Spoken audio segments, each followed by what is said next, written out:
അസ്സലാമു അലൈക്കും.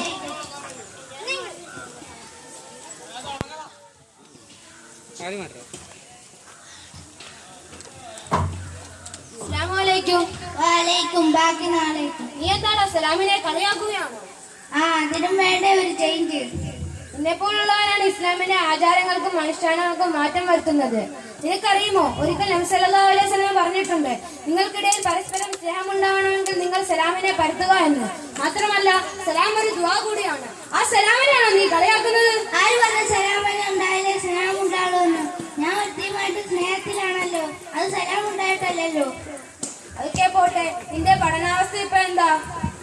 SSLCക്കോ അതോ ഡിഗ്രിക്കോ? PG ഒക്കെ കഴിഞ്ഞ് ഡോക്ടറേറ്റിന് പോകണമെന്നായിരുന്നു ആഗ്രഹം. എന്നിട്ടോ? 10ാം ക്ലാസ്സിൽ പൊട്ടു വന്ന പേടി കൊണ്ട് ഞാൻ 5ാം ക്ലാസ്സിലെ നിർത്തി. നിന്റെ ഇക്കാന്റെ സ്ഥിതി ഇപ്പൊ എന്താ? പഠിക്കുന്നുണ്ടോ? അവൻ SSLCക്ക് തേർഡ് ഇയറാ.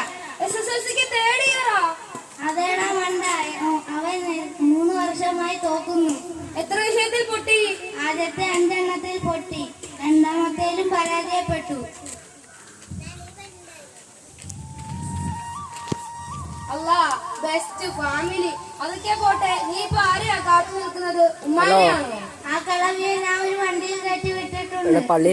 എന്റെ ഗേൾഫ്രണ്ടിനെ കാത്തു നിൽക്കുകയാണല്ലോടാ നിന്റെ കളി. നിനക്കറിയുമോ, ഒരിക്കൽ നബി സല്ലല്ലാഹു അലൈഹി വസല്ലം പറഞ്ഞിട്ടുണ്ട്, നിങ്ങൾ ഒരു പെണ്ണിനെ കാണുകയാണെങ്കിൽ നിങ്ങളുടെ 2 കണ്ണുകളും പൊത്തിക്കളയണമെന്ന്. ഞാൻ കണ്ണടയ്ക്കാറുണ്ടല്ലോ. അൽഹംദുലില്ലാ, ഒരു നല്ല കാര്യമെങ്കിലും ചെയ്യുന്നുണ്ടല്ലോ. പക്ഷേ ഒരു ചെറിയ കുഴപ്പം, ഞാൻ ഒരു കണ്ണ് മാത്രമേ അടയ്ക്കാറുള്ളൂ. നിനക്ക് പരലോകത്തെ പറ്റി വല്ല വിചാരമുണ്ടോ? പരലോകത്തെ പറ്റി വിചാരം മാത്രമല്ല, ഞാൻ കണ്ടിട്ട്